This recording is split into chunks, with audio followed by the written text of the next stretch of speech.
अण्णाभाऊ साठे यांच्या 104व्या जयंतीनिमित्त युवा भीमसेना सामाजिक संघटनेच्या वतीनं महापालिका मुलांची शाळा हेडक्वार्टर अशोक चौक या ठिकाणी शालेय साहित्याचे वाटप करण्यात आले। यावेळी संस्थापक अध्यक्ष म्हणाले की साहित्य रत्न लोकशाहीर अण्णाभाऊ साठे यांचे कार्य खूप महान आहे। समाज सुधारण्यासाठी अशा महामानवांच्या कार्यांचं या जयंतीनिमित्त प्रेरणादायी ठरेल।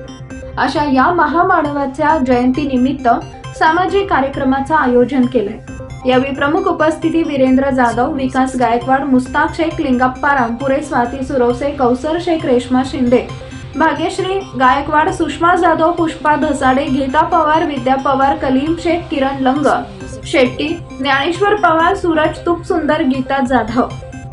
साहित्यरत्न लोकशाहीर अण्णाभाऊ साठे यांच्या 104व्या जयंतीनिमित्त आज युवा भीमसेना सामाजिक संघटनेच्या वतीनं या ठिकाणी जो कार्यक्रम आयोजित केला आहे, खऱ्या अर्थाने हा सामाजिक बांधिलकी जोपासण्याचा कार्यक्रम आहे। जाधव सरांनी हा कार्यक्रम आयोजित केलाय, त्यांना मी खरंच प्रथमतः त्यांना मी शुभेच्छा देतो। आणि साहित्यरत्न लोकशाहीर अण्णाभाऊ साठे यांनी फक्त 1.5 दिवसाची शाळा शिकून जातीपातीचं राजकारण असं होतं की पहिला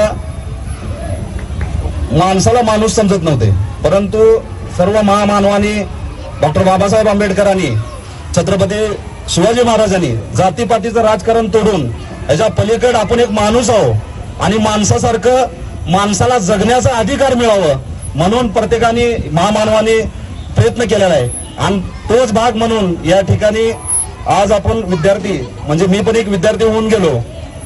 मला पण वाटलं नव्हतं की आयुष्यात मी पण काय तर सामाजिक काम करेन किंवा या इथपर्यंत पोहोचेन, परंतु विद्यार्थी हे देशाचं उज्ज्वल भविष्य आहे। खऱ्या अर्थाने आता सर म्हणले की आयुष्यात आमची शाळा पुढे जाईल। मी या ठिकाणी अशी शुभेच्छा देतो, यातले विद्यार्थी IPS अधिकारी बनतील या ठिकाणी मला असं वाटतंय। या दिनानिमित्त एवढी शुभेच्छा देतो आणि इथंच थांबतो। जय हिंद।